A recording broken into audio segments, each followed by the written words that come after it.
What's happening, y'all? Welcome inside the Fantasy Stock Exchange. Danny and Bush coming at you with the first installment of our final rankings for fantasy football drafts. Yesterday, we saw the Hall of Fame game. It's official. Football's back. We're ready for the fantasy season. And we're going to start by getting into quarterback rankings 1 through 10 today. Later today, you guys are going to see 11 through 20. And then next Friday, we're going to do tight ends. Then we're going to do running backs and wide receivers in the following week. So a big content schedule coming at you guys for the month of August. This is grind 30 for us. We hope you guys, maybe if you're watching this in the future towards a closer part of your fantasy draft in September or something, we salute you, wish you good luck. So we're going to try and give you guys the best quarterback advice we can in this video. So Danny, how are you doing today?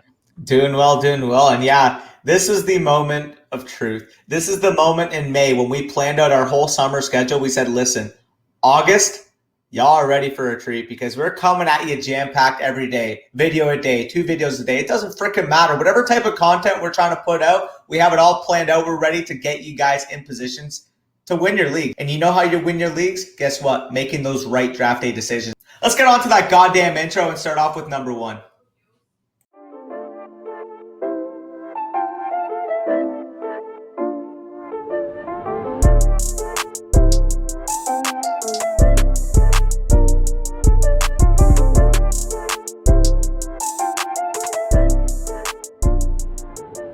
Okay, so as I alluded to before the intro, the number 1 overall consensus quarterback for us over here at the Fantasy Stock Exchange, it's none other than the best quarterback in the league, and that's going to be Patrick Mahomes, my current quarterback 1, Corey's current quarterback 2. He's currently going off the board as the QB1 35th overall pick according to Underdog Fantasy ADP. And if anybody were to ask you, what is the case for Patrick Mahomes being number 1? Well, it's easy. He is the most talented quarterback in football, guiding one of the best offenses in the NFL. And when you're looking at this guy's track record, if he's healthy, he's a near lock for 4,500 passing yards and 40 touchdowns in this 17-game season. And when you're looking at these last 2 years, quarterback 1, quarterback 5, quarterback 1 in the last 2 years of points per game for quarterbacks who have started 10-plus games. You don't have to go too long in making the case for Patrick Mahomes at 1. It's pretty commonly agreed upon at this point, although Corey's going to make a compelling case for Lamar Jackson coming up. But out of all the quarterbacks in the NFL, if I had to lay one bet who's the most easily projected top 5 lock this year, it is going to be Patrick Mahomes. He's the model of consistency, both from a real life and fantasy football perspective, and you could never go wrong getting this guy leading your fantasy football teams. Yeah, no arguments there. You mentioned he's going 35th overall. So with each one of these quarterbacks, we're going to try and talk about where we want to draft these guys in terms of their round, in terms of, if they're targets of ours, if we're avoiding them, maybe we're fading them at their current cost, if we think they're a bust candidate. So what we're going to talk about real quick with Patrick Mahomes, he's going off the board 35th overall. Some of the other players going around him, 31, we got DeAndre Swift, J.K. Dobbins, Robert Woods, Mike Evans going right in front of him, then Tyler Lockett, Julio Jones, Cooper Kupp, Chris Carson, and Chris Godwin to close out that 31 through 40 range. For me, it's a little rich on Patrick Mahomes in terms of I would draft a lot of those guys over Patrick Mahomes, maybe not every single one of them, but a lot of those guys to me are worthy of drafting over Patrick Mahomes because they're at more scarce positions. To me, Patrick Mahomes, and I think you agree with this too, is not enough of a positional advantage relative to the rest of the top tier quarterbacks that I would take him that much higher than the rest of those guys. And in fact, I don't even have him QB1. So that's why I probably wouldn't take him that high. So thoughts overall on using a 3rd round pick on Patrick Mahomes. And I would say when you look at home leagues and leagues with more casual players, this is probably a guy that goes towards the back of the 2nd round even.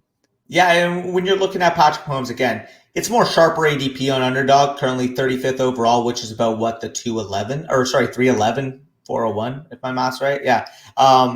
It would be the 311. So when you're looking at that, there's other positions in play at that point where you're looking at a DeAndre Swift, you're looking at a J.K. Dobbins, you're looking at even like Mike Evans. Like I'd probably lean those guys simply because, as you guys will soon see, the rest of the quarterback top 5 in particular is absolutely loaded. And I honestly believe, as we'll get into, that you can make a case for any of these guys being in any real order in that top 5. So as much as I love Patrick Mahomes, he's probably not going to be a guy I have too much exposure to, considering the fact that he is going 15 spots higher by Underdog ADP than the next highest quarterback. So, yeah, I totally agree with that assessment, especially when you talk about name value in home leagues and stuff. This is a guy that is probably going to go higher than 35th overall. And like we already said, I don't think he's enough of a a difference maker at the quarterback position to take even much higher than the rest of the top tier quarterbacks. And speaking of the rest of the top tier quarterbacks, my quarterback 1 overall, your quarterback 3 overall. Currently, our quarterback 2 in consensus is Lamar Jackson of the Baltimore Ravens. He's currently going off the board as the quarterback 3, 53 overall in terms of underdog ADP. So this is a guy that you're spending a 5th round pick on relative to Patrick Mahomes. You're getting about a round and a half discount. And the king of rushing floor, right? When we talk about quarterback fantasy rushers, there is no safer quarterback in fantasy football from a rushing perspective than Lamar Jackson. And he also has a high ceiling as well, but in terms of his floor, this guy only has 4 career games of less than 15 fantasy points, only 3 in the last 2 seasons that he's been a top tier fantasy quarterback. And he also has a big weekly ceiling to boot. He has 24 of his 38 regular season games. He scored 20 plus fantasy points, and 16 of 38, he scored 25 plus fantasy points. That's 42% of the time with Lamar Jackson. You're getting a 25 plus fantasy point outing. And last year, there's a big stigma around Lamar Jackson that he wasn't good last year. The problem was that he had a very slow start. And we tend to remember the early parts of the season and the end parts of the season and as fantasy players. And Lamar Jackson had a slow start. He had 3 of those career games of under 15 points came in weeks 1 to 8 last year. And 2 of them came in the first 5 weeks of the season, as you guys can see on the screen. But from week 10 on, Lamar Jackson went back to the guy that we saw in 2019. He was that difference-making rushing quarterback. He was the QB3 in fantasy from week 10 on, and the QB1 post-Ravens bye week from week 13 on. And he closed out the season with just some absolutely spectacular performances at 35 points, 29 points, 21 points, 24 points.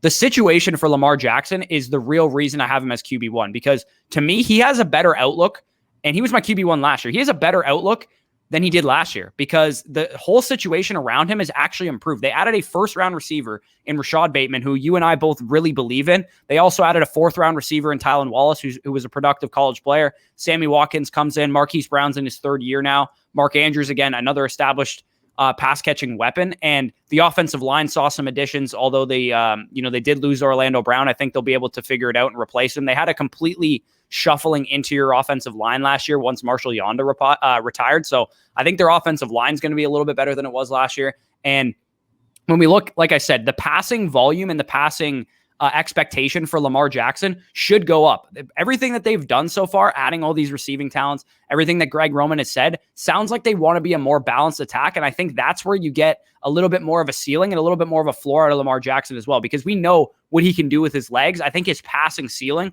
we saw him throw 36 touchdowns in 2019. I think he can actually reach that number again with a little bit higher of a passing volume on a game-to-game basis. And he has one of the easiest schedules in the league.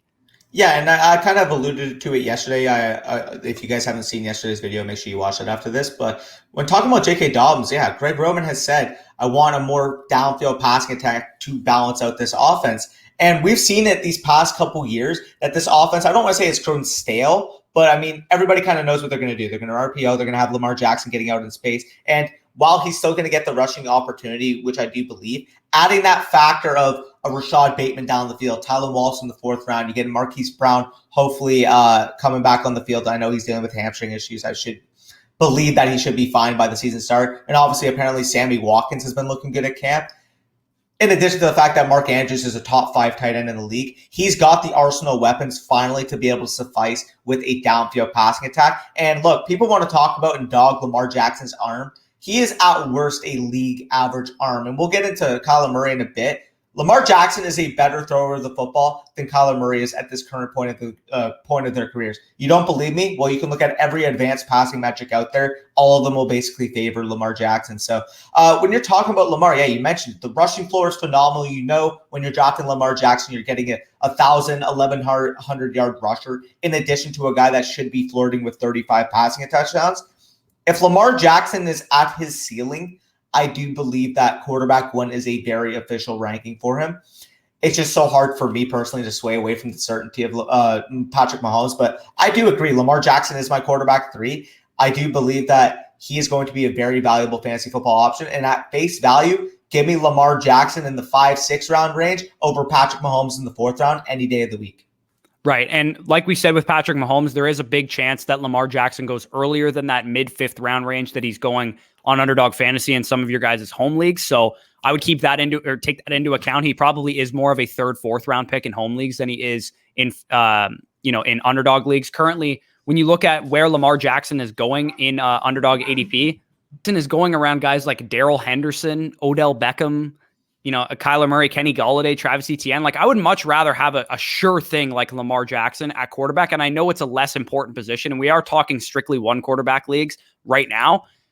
I can't pass on a guy like Lamar Jackson in the 5th round over when I'm comparing him to some of the guys that I just mentioned. So overall in home leagues, you're probably looking at a Lamar Jackson versus Cooper Kupp, Julio Jones type decision, I would say. But in underdog drafts and maybe a little bit more sharper home leagues that you guys might be in, I would say Lamar Jackson at current ADP right now is going at a tremendous value. And I will fade Mahomes for him in the 3rd round when I can get Lamar in the early 5th every day of the week. Yep, fully agree. And anything else you want to add on Lamar? Should we go on to the next quarterback? No, we can go on to the next quarterback, and I'll let you take this one away. It is worth noting that all of our top 5 quarterbacks are relatively within the same tier. I would not fault anybody for having Lamar Jackson QB1, Patrick Mahomes QB1, Dak Prescott QB1, Josh Allen QB1, or Kyler Murray QB1. I know analysts that have any one of those QB1, and I think they're all warranted. So you can go ahead with Dak Prescott. Yep, I fully agree. So he's currently going off the board as the quarterback 5, 64th overall via Underdog Fantasy. So he's currently the cheapest quarterback option, and I'm sure that will have to do with the shoulder, as I will get into later in the argument. But with his return, along with all of these all-pro talents that he has on this team, the Dallas Cowboys offense should figure to be one of the top 5 offenses in the league.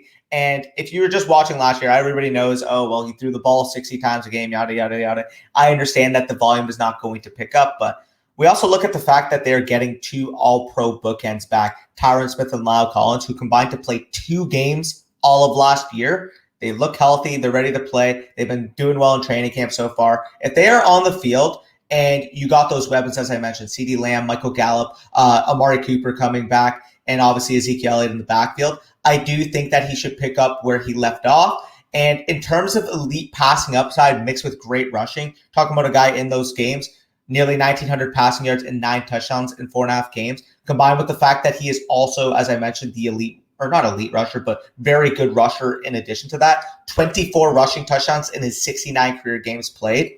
I think Dak Prescott both has the floor from a total usage, from a total passing, from a total rushing standpoint, along with the ceiling, which we saw last year. He had over 27 fantasy points per game in the games he played last year. And listen, to combat that overall passing volume, that will most likely go down again. He's probably not going to throw the ball 50 times a game. I would be shocked if he was realistically even close to that. But if he's even at 41 passing attempts, 42 passing attempts, which I think is very valid considering the fact that this is a pass-happy offense, the defense, as much as I have optimism about them, are probably going to rank in the bottom 10 units of the league. If that's the case, he's going to be put into a situation where he needs to keep them in the games with his right arm. And when you're talking about that, he had a 4% touchdown rate last year in those 4.5 games. For a guy of his caliber, for a team of, or for a weapons group of the Dallas Cowboys caliber, I simply don't think that will be the case. If you're talking about it in comparison, Josh Allen was nearly at 7%. I think Dak Prescott's going to be flirting with a 5.5% rate. And if that's the case, listen, we're looking at a guy that, in my opinion, is a near lock for 5,000 passing yards in a 17-game season. And if that passing touchdown percentage goes up, I think he can easily flirt with the 40 to 45 passing touchdown range.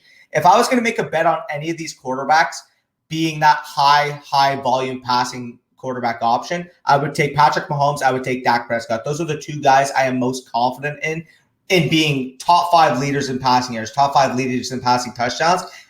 The one concern that might be on people's minds is the fact that he did hurt his latissimus dorsi in the preseason. But as you guys will soon see on next week's video, we actually recorded with Dr. Edwin Porras. Dr. Edwin's not worried about it. So if Dr. Edwin's not worried about it, I'm not going to let it adjust my rankings. I initially moved him down with the tier. But if Dr. Edwin's not worried about it, I'm going to keep him as my quarterback 2 overall. And I think that's very valid when you're considering the fact that this is a guy, when he is on the field, can legitimately win leagues. Yeah, and like you mentioned, I think the appealing part of Dak Prescott, like I said, I think these guys are all close. So you can make an argument for either one of them over the other. The fact that Prescott is going the lowest, and I would imagine even in home leagues, he'll probably go the lowest of these 5 quarterbacks. Right. And like you said, he's going to probably have the most pass attempts out of any one of these 5 quarterbacks, including Patrick Mahomes.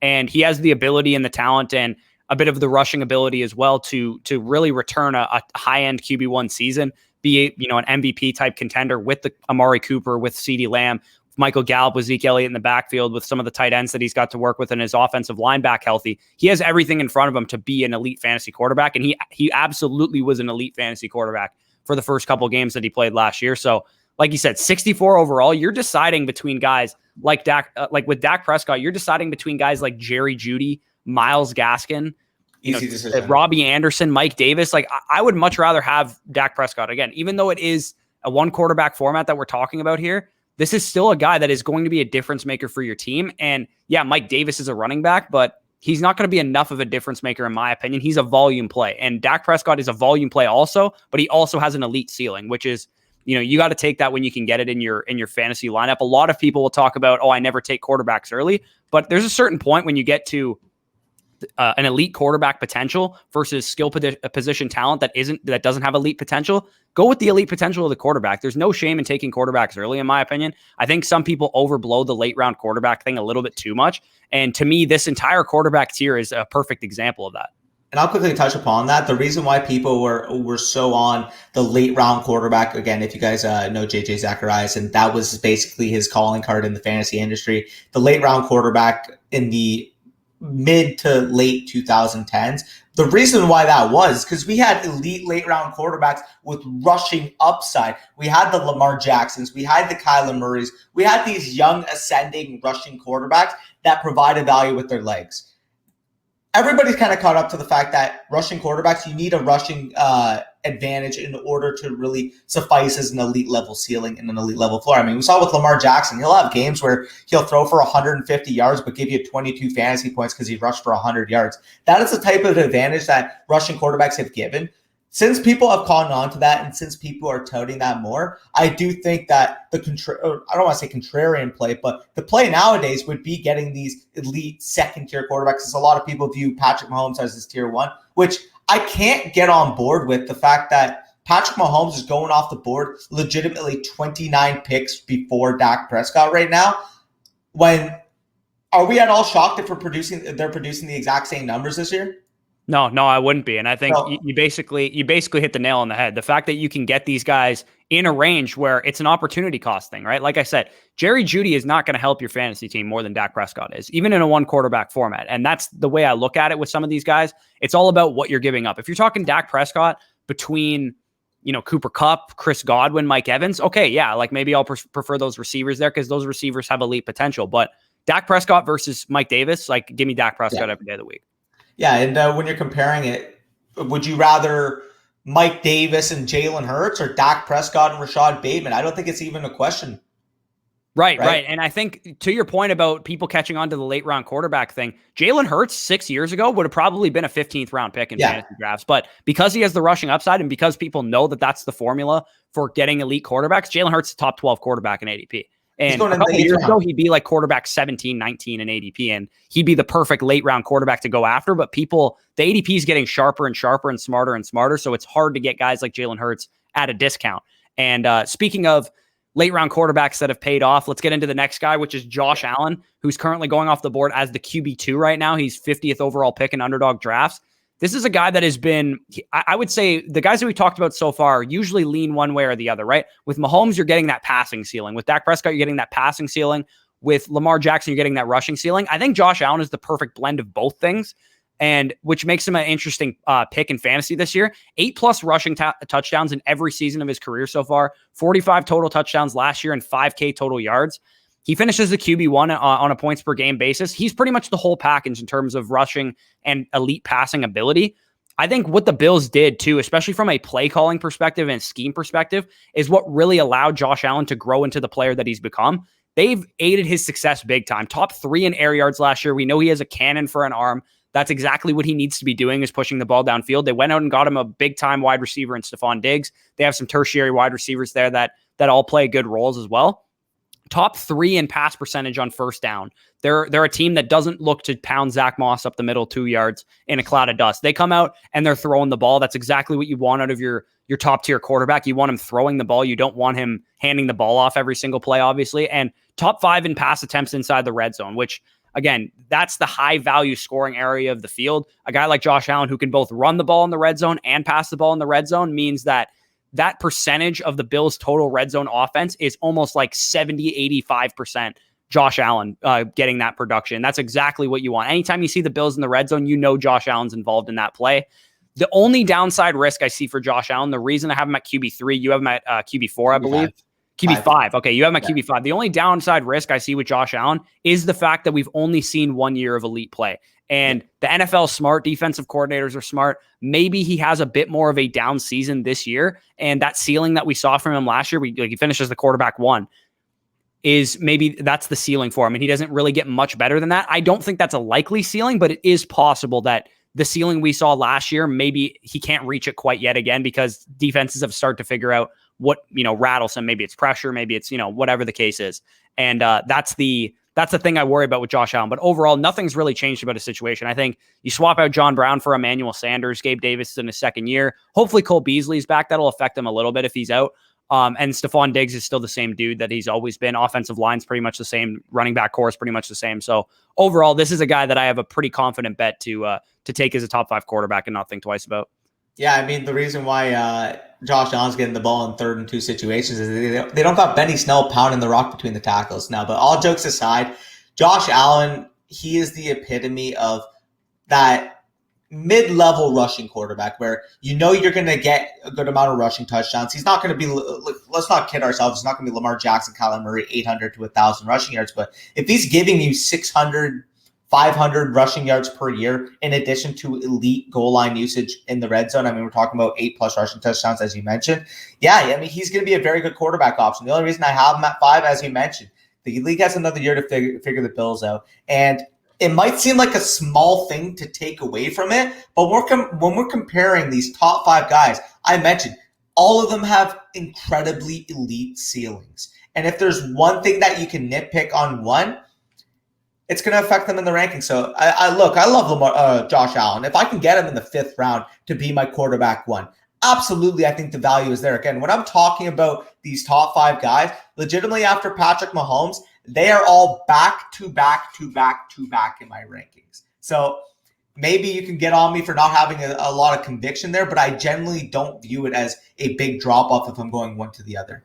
Yeah, and it all depends on cost for me, right? Between these guys. And easily. Generally speaking, I'm kind of fading Josh Allen because he is the second most expensive of these guys. Not because I think he's not good. He's my 3rd ranked quarterback, but because I can usually get Lamar Jackson and Dak Prescott sometimes a round and a half, 2 rounds after where I'm getting Josh Allen in terms of ADP. And I think in home leagues, again, Josh Allen was the QB1 last year. That's going to hold weight in people's minds.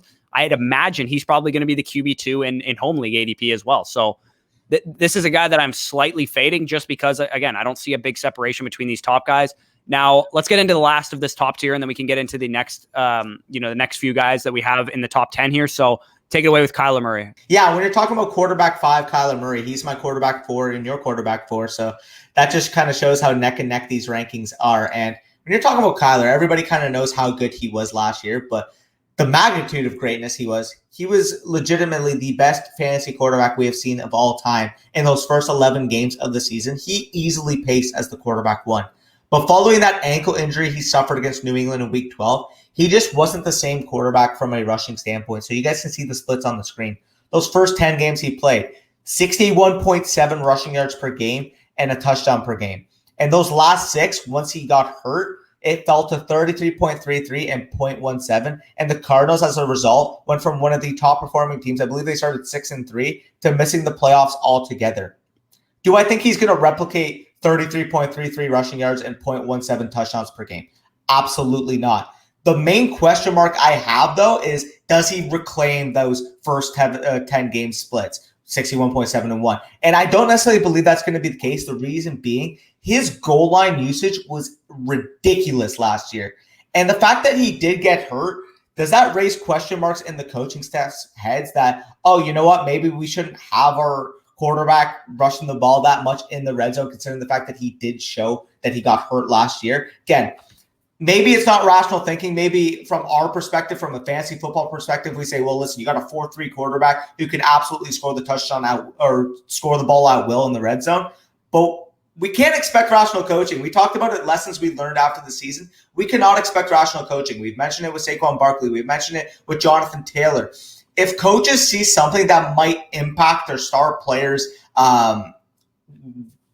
betterment for the rest of the year, they might hold them on in that situation. They brought in James Conner, a bigger back, to handle some load in that red zone. They have Chase Edmonds. Maybe he gets more involved. Rondale Moore in the red zone area.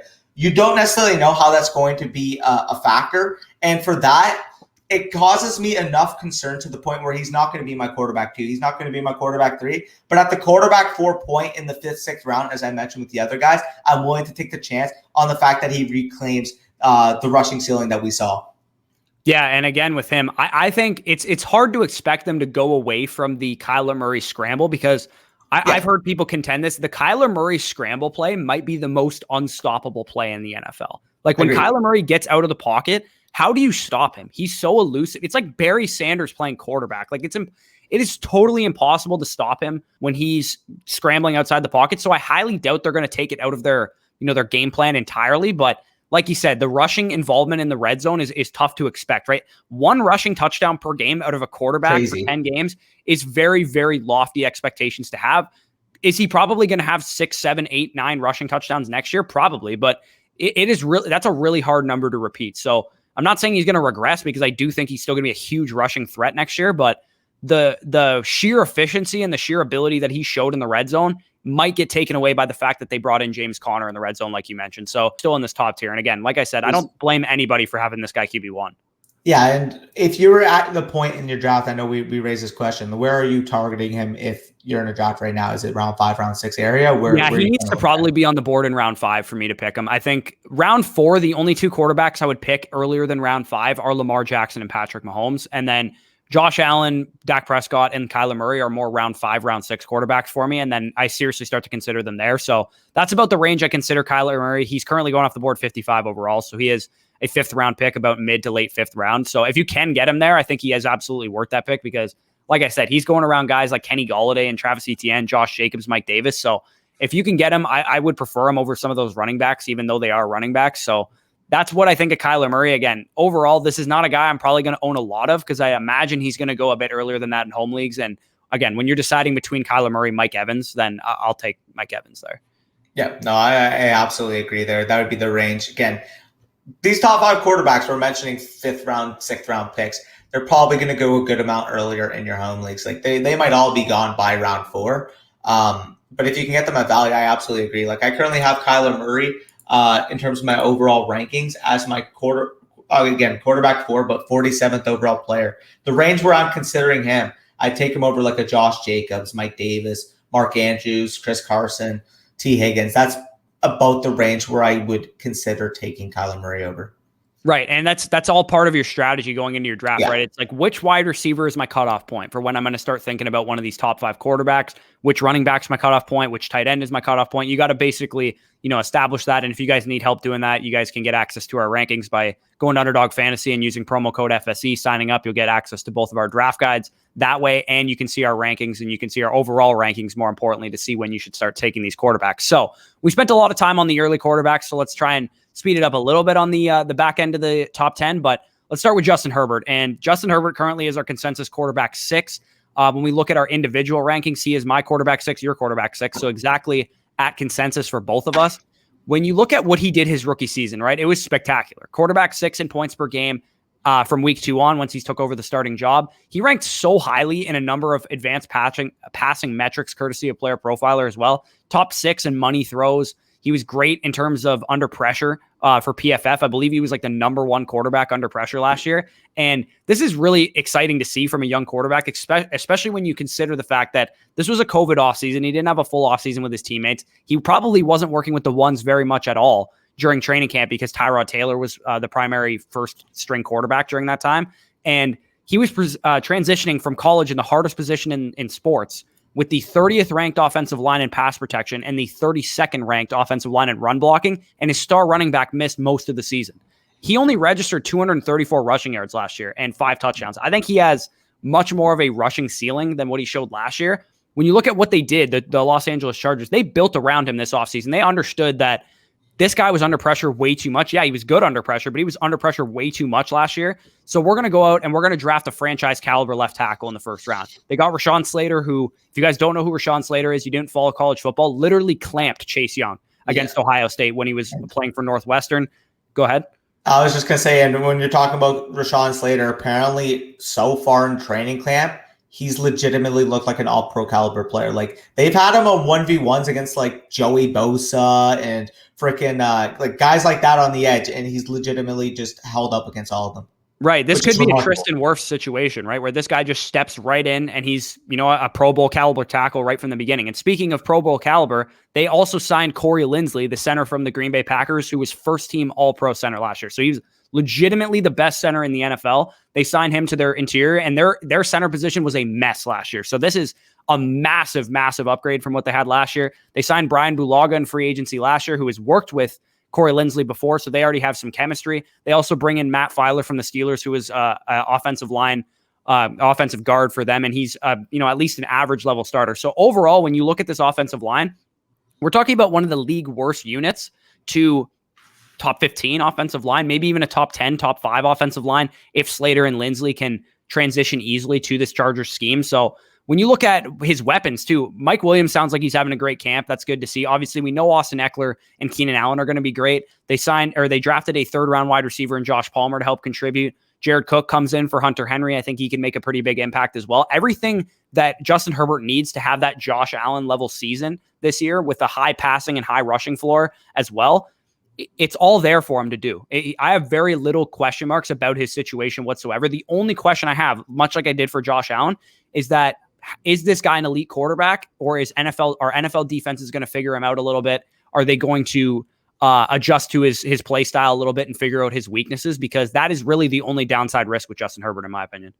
Yep, I absolutely agree there. So when you're talking about Justin Herbert, I mean, the guy's phenomenal. And you mentioned the rushing ceiling could be there. I could see when he is at his peak and when he's getting that offense moving the ball like the Bills, he could have a legitimate Josh Allen type of rushing ceiling. And we could be talking about a guy a year down the line where he's a consensus top 3, top 4 quarterback option. I really do think he's got the upside to enter that stratosphere. And man, this offense could be fun to watch. You got Keenan Allen, you got Josh Palmer, as you mentioned, you got Mike Williams. Brought in Jared Cook, one of the most underrated signings in my opinion. Jared Cook is a better tight end today than Hunter Henry. I'll take that to the books. Jared Cook is phenomenal. And in terms of his play style, in terms of being able to get down that seam and really work in complement with what Justin Herbert is able to do with his arm talent, I think this offense is going to be a legitimate top 5 unit. And similar to the arguments we made with Josh Allen, with Dak Prescott, with Patrick Mahomes, if this is the quarterback leading a high-octane, high-volume passing offense, he's going to produce fantasy football numbers. So I do agree there might be people saying, well, it's a one-year wonder, yada, yada, yada. And I understand the skepticism because he's only done it for 1 year. But at his current value, you're getting him at, I believe, what is that, the 80th overall selection? 82nd Yeah, I guess I didn't selection. mention his ADP is currently QB7, 82 overall. You're looking at guys like Chase Edmonds, Juju Smith-Schuster, Antonio Brown, Curtis Samuel, Will Fuller, Damian Harris. There's some guys there that I like and I might take over Justin Herbert, but again, this is a guy that you're getting pretty good value on. And if he has that Josh Allen level season this year, then he's going to be well worth some of those wide receivers and running backs that you passed on, because a lot of those guys, their ceilings are like wide receiver 2s, running back 2s in fantasy. This guy is legitimate QB1 overall potential if he can take that step forward. Yep, I absolutely agree there. Justin Herbert is an absolute dog. You know who else is also an absolute dog when he's on the field? A guy that we didn't even know if he was going to be on the field this year. We didn't know if he was going to be donning that green and yellow going into the season. We didn't know if he was going to be a Green Bay Packer. But guess what? Aaron Rodgers is back, baby. And because he's back, he's a consensus top 7 quarterback for us. And when you're looking at it, you guys can see it on the screen. But this is the last dance, baby. The 2021 Packers are running it back like last dance, 98 Bulls, Jordan, Scottie Pippen. That's basically what these guys are about to do. And I'm trusting Aaron Rodgers, honestly. Like, I'm trusting him. This is the 2020 MVP for a reason. He absolutely tore it up this year and arguably enters a better situation this year than what we had going into last year. We saw him put it on display. Going into last year, like, oh, does he still got it? Is he still that high-volume passing quarterback? Does he have 45-plus touchdown ceiling? Last year, he showed that he is a legitimate top 3 overall quarterback in the league, and now adds to his weapons core. Bringing back Randall Cobb. He basically said, I'm not playing unless you go trade for Randall Cobb. Guess what? The Packers dealt a 6th-round pick, got him back on the team, and drafted him. They finally drafted a receiver in the 2nd round. I mean, Amari Rodgers we were both a little bit lower on from a talent standpoint. But in terms of fit in this offense, gives them a reliable intermediate threat. I think Aaron Rodgers is in store for a big season. The reason why I only have him as quarterback 7 is I don't want to cite this negative regression of the touchdown percentage. That's the most ridiculous argument you can make considering the fact that he's an elite quarterback. But when you're comparing it to the Dak Prescotts, the Patrick Mahomes, the rushing quarterbacks, the Josh Allens, his passing volume as a whole isn't as high as theirs. So if we're poking holes, although I think Aaron Rodgers has a good case to end up finishing as a top 3, top 4 quarterback option, I'm going to take the more safe play with trusting the volume of the other guys. Yeah, and speaking of that volume, he's thrown the ball in Matt LaFleur's tenure as the coach 569 and 526 times last year. So you're talking like legitimately 100 less pass attempts than a guy like Dak Prescott, a guy even like some of the quarterbacks we're going to talk about in a second. Like this is a guy that doesn't throw the ball at a very, very high clip. He's going to be efficient. I'm not doubting that.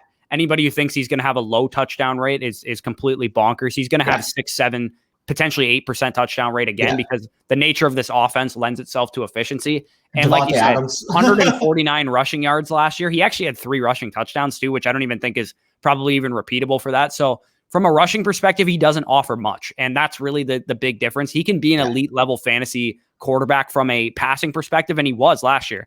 And guys like Josh Allen still outscored him. So that's why we have him quarterback 7. He's absolutely a safe pick.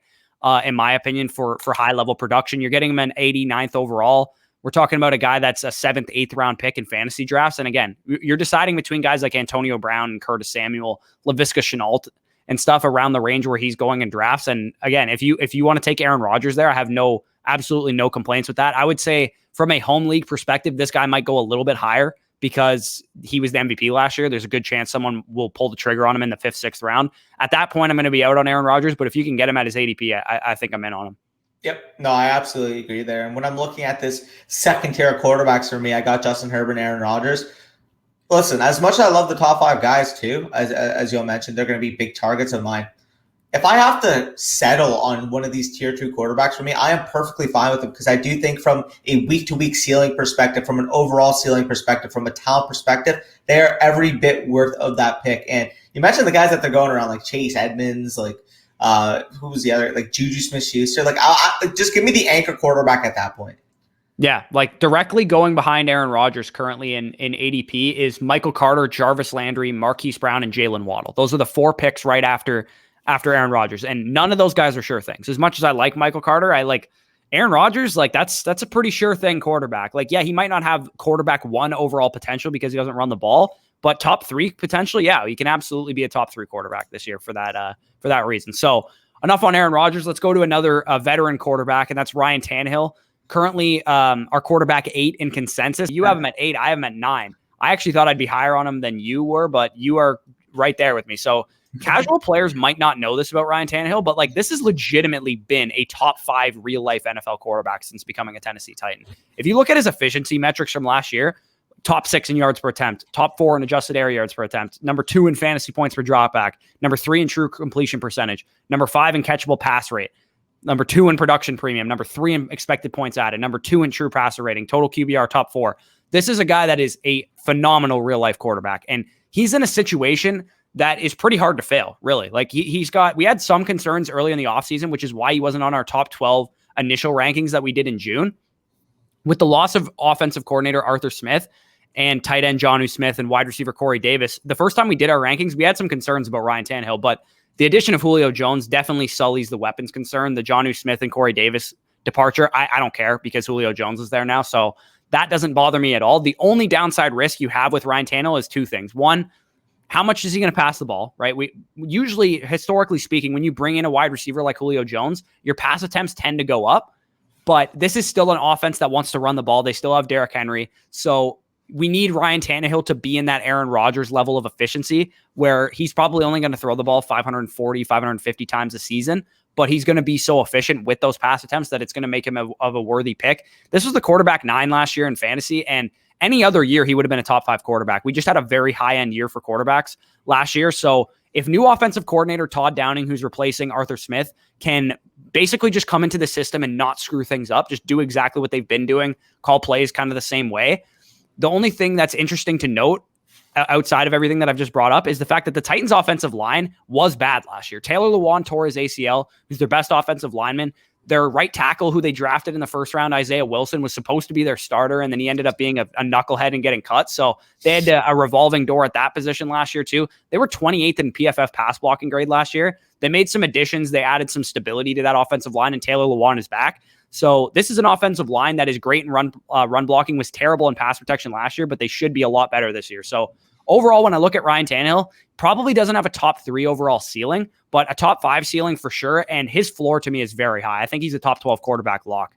Yeah, when you're looking at Ryan Tannehill, in my opinion, he's easily the best value at the quarterback position right now. He's currently going off the board as a quarterback 12, 112th overall. Like, we're literally talking at 112th overall, Ryan Tannehill or Zach Moss, Ryan Tannehill or Logan Thomas, Ryan Tannehill or Henry Ruggs, Ryan Tannehill or Marvin Jones.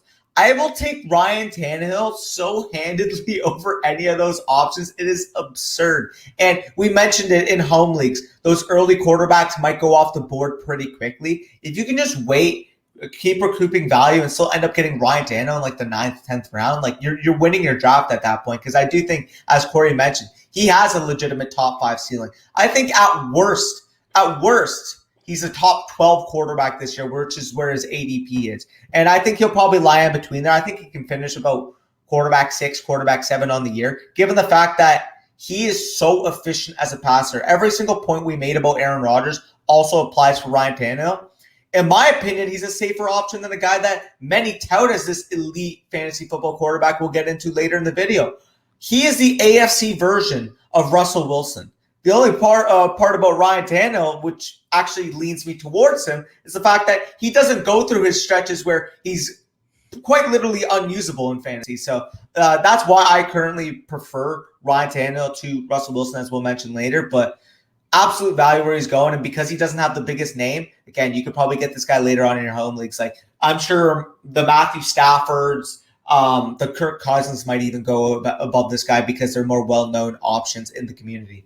Yeah, and just some common sense too. Like, AJ Brown and Julio Jones are going to make this guy have some big weeks just from their own ability as wide receivers too, right? Like, that's what you love about a guy like Ryan Tannehill, is that he doesn't really have to do much in that offense. He's going to do a lot because he's a good quarterback, but he's going to have a couple plays here and there, like 3 or 4 plays throughout the season where AJ Brown houses a 75-yard slant to the house, and you get those points for Ryan Tannehill. It's pretty much like a very souped up version of what Jared Goff was for a couple of years with Sean McVay. So that's really what I like about Ryan Tannehill. He's one of my biggest targets in drafts because of his price, because I view him as a top 10 quarterback, and he's not going as a top 10 quarterback. Like you said, QB12 off the board, that's his floor. Like, I think he's being drafted at his floor, and that's why I anytime a player is being drafted at their floor, you're pretty much bound to see high value. And speaking of being drafted at their floor, another guy, in my opinion, who's being drafted at his floor, and he's currently my quarterback 7 off the in my rankings. You have him lower than me. You have him exactly in line with consensus right now.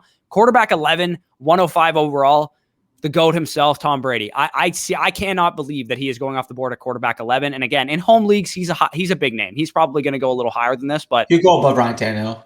Right. He'll go above Ryan Tannehill. Probably go ahead. Maybe he might even go ahead of Justin Herbert in some home leagues, just because he is that big of a name. So when you look at Tom Brady, the case is very simple for him. He was in a system with a shortened offseason, in a system that quarterbacks traditionally struggle in their first year. When you look at Andrew Luck's numbers his first year in Bruce Arians' system, granted he was a rookie. When you look at Ben Roethlisberger's first year in Bruce Arians' system, Carson Palmer's first year, Jameis Winston's first year, it lends itself to high interception totals, not a lot of efficiency, but it's high volume, right?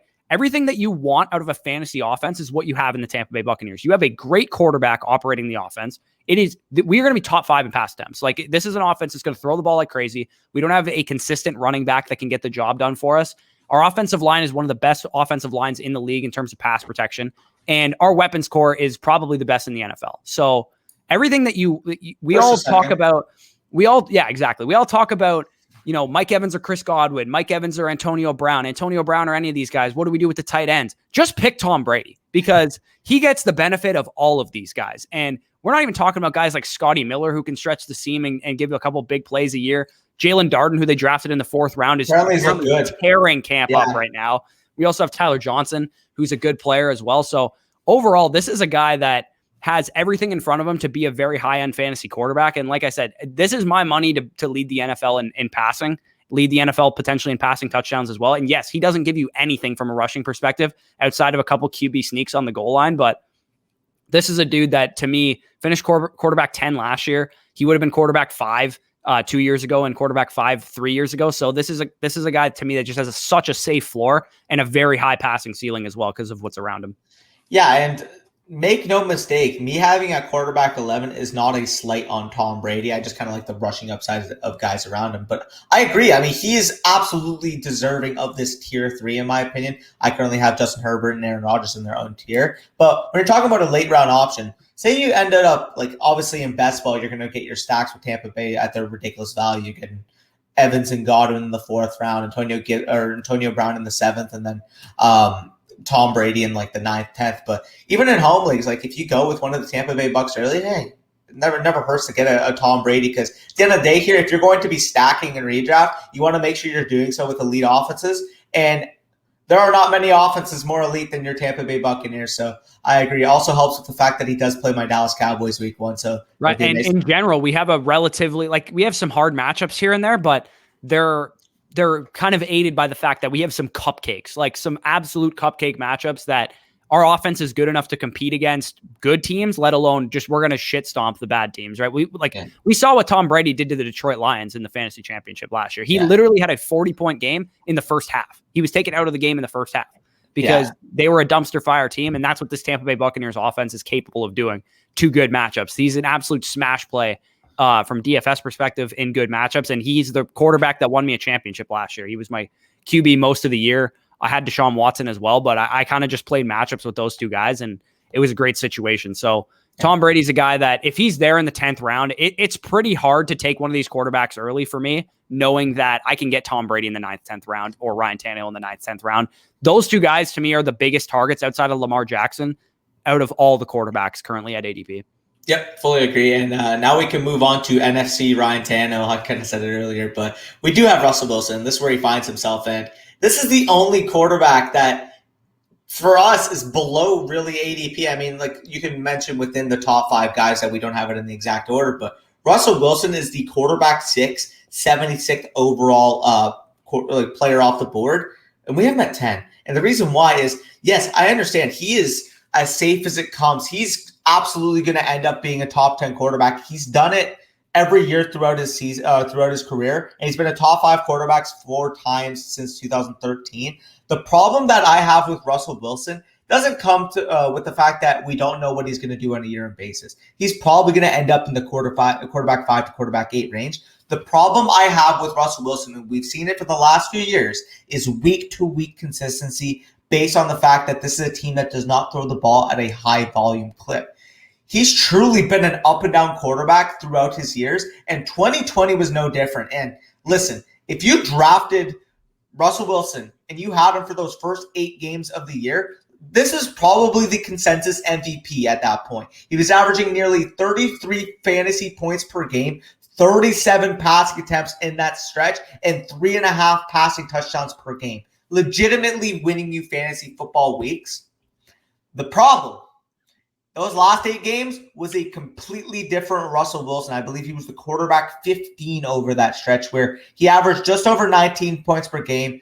His attempts dropped from 37 to 32.6, and his passing touchdowns per game nearly cut by 3, or divided by 3. You know what I mean? He went from 3.5 to 1.5, which brings question marks, because honestly, if I'm drafting a quarterback where he's going 76th overall in the top 80 picks of my draft, I want him to have more week-to-week stability than what Russell Wilson had. And with the way the coaching staff for the Seahawks works, we know that's not going to be a case where every single week he's going to throw the ball 35, 40 times, because that's not how the Seahawks operate. The Seahawks have operated in the past that they don't want Russell Wilson throwing the ball like a Patrick Mahomes, like a Dak Prescott, like even a Tom Brady in terms of a volume standpoint. They want him to hover around that 490 to 530 passing attempts per year range. And if that's the case, it's simply going to lend him to being a more inconsistent option, which I'm trying to avoid at that portion of my drafts. We're talking about 76th overall pick. If you're looking off the board at that current point, Underdog Fantasy ADP, 76th overall pick, Russell Wilson. that's a range where you're talking about the the Devonta Smiths, the Laviska Shenaults, Trey Sermons, Antonio Browns. And I personally would go with any of those options over Russell Wilson. I totally agree. I think the Shane Waldorf offensive coordinator addition gives some people some hope that they might go a little bit more pass heavy. But here's my thing with Russell Wilson. You can actually pinpoint why he has down games against good defenses and against when he has some inconsistencies. If you look at the games that he didn't perform last year, it's because of his offensive line that he doesn't perform. So the Rams was his worst game of the season. I think we could all agree they have a very good defensive front. The second worst game of the season was against the Washington football team, which I think we can all agree they had a good defensive front. Philadelphia Eagles weren't a great defense last year. Good front, though. New York Giants weren't the best defense last year. They had a good defensive front.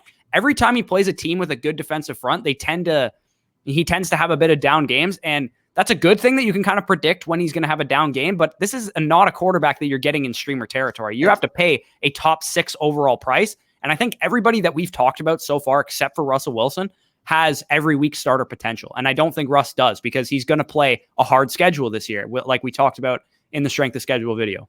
Yeah, I was just about to mention that his first 6 games are an absolute bloodbath. Like, again, if you want to trade for Russell Wilson in midseason, say he gets off to a slow start, he's the quarterback 15 after the first 6 weeks of the year. I absolutely think then on he could end up being that top 6 overall quarterback. The problem is, you have that early balance of the schedule. You don't necessarily know how this offense is going to look. Again, people want to cite the Shane Waldron hire, and while it could help, we also look at the fact that the Rams were actually one of the more run-heavy teams in the league last year, and similar in terms of splits to where the Seahawks were at. So if you're talking about a pure projectable passing standpoint, I don't necessarily believe the passing volume as a whole is going to go up. Could the efficiency go up with more play action added to it? Absolutely, but given the fact that he's going ahead of some of the guys I think are more sure things, as you mentioned, on a week-to-week basis, it's just going to lead me to avoiding Russell Wilson in the majority of my drafts. Exactly. And he's a guy that literally you can get Tom Brady 30 picks after. 30 picks and 5 quarterback spots. And Tannehill is 40 picks. Yeah, I was about to say 36. Yeah. That's wild. Yeah, I will take those quarterbacks every day of the week because I think the ceiling is pretty similar. Like, yeah, if there's an outside shot that the Shane Waldorf hiring does lend itself to more passing volume, and then absolutely Russell Wilson could finish as a top 2, top 3 overall quarterback, because if they throw the ball 615 times in Seattle, then he's going to be phenomenal. But what are the chances of that actually happening? Pete Carroll is still the guy calling the shots there, and we know how much he likes to run the ball. We know how much he likes to play, clock management and stuff like that. So to me, it's just, it's not a high, like, I know people are going to draft Russell Wilson with that ceiling in mind. The range of outcomes for that ceiling is like 5 to 10%, in my opinion. Yeah, no, I fully agree. And honorable mentions, we're not even going to get into them. So that was basically our entire roundup of the top 10 quarterbacks, kind of our strategy, who we're targeting, who we're not targeting. I would say real quick, let's just recap who are our biggest targets in this top 10. To me, Lamar Jackson as my quarterback 1 is my biggest target in this draft, because at a certain point in the early rounds, I'm willing to pull the trigger on Lamar Jackson because I think he's a true difference-making quarterback. Tom Brady and Ryan Tannehill are my next 2 biggest targets. And then we'll get into some guys later today that you guys are going to see the video. But I also really do like Justin Herbert and Aaron Rodgers, where they're going as well. And I don't mind Dak Prescott too, because of those top 5 quarterbacks, he's generally the cheapest. And as we talked about with Edwin, the shoulder strain that he suffered isn't overly concerning in our opinions. Yeah, I was going to quickly mention my top targets would be the cheapest of those top 5 quarterbacks. If it's usually going to be Dak Prescott, I'm fine with that. He's my quarterback too, baby. And as always, Ryan Tannehill would be the mid to late round target I'd be looking at. You're talking about the 9th, 10th round area. If I can get Ryan Tannehill there, I'm doing my happy dance, because I think he's going to be a legitimate week-to-week consistent fantasy football option like we saw the past 2 years when he's gotten the start. So, yeah, anything else you want to add, or should we wrap this up?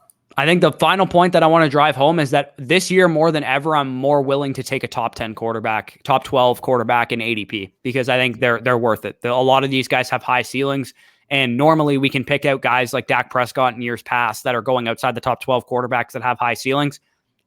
Outside of the rookie quarterbacks that we're going to get into tomorrow, it's pretty hard to envision that kind of scenario for me. So I'm going to be more so leaning towards these guys towards the back end of the top 10, because I think they have very high ceilings and I think they're worthy of their ADP. So if you guys took some value away from that video, if you learned, how to attack the quarterback position in your draft this year, again, we're going to have another video coming out later today talking about the 11 to 20. But if you did receive some value and you want to support us in any way, you can go ahead and go to underdogfantasy.com, using promo code FSE at sign up and first deposit. You do have to make a deposit in order for the $25 bonus to be enacted, but you deposit $10, you get 25 extra on top of that. You got $35. You can enter 7 puppy drafts. You can enter a bunch of different best ball drafts to practice for your home leagues. It is the single best place to practice for your home league drafts. There is no roster management, no trades, no waiver wire. All you do is draft, and it's sharp ADP. It's against people with real money on the line, so you know it's accurate, and it'll give you the best possible chance of winning your home league. So go ahead, deposit on Underdog using promo code FSE. You will also get both of our draft guides, all of our rankings, all of our busts, everything that you could want for your fantasy draft for free just by using the promo code. So peace out, guys, and enjoy your Friday.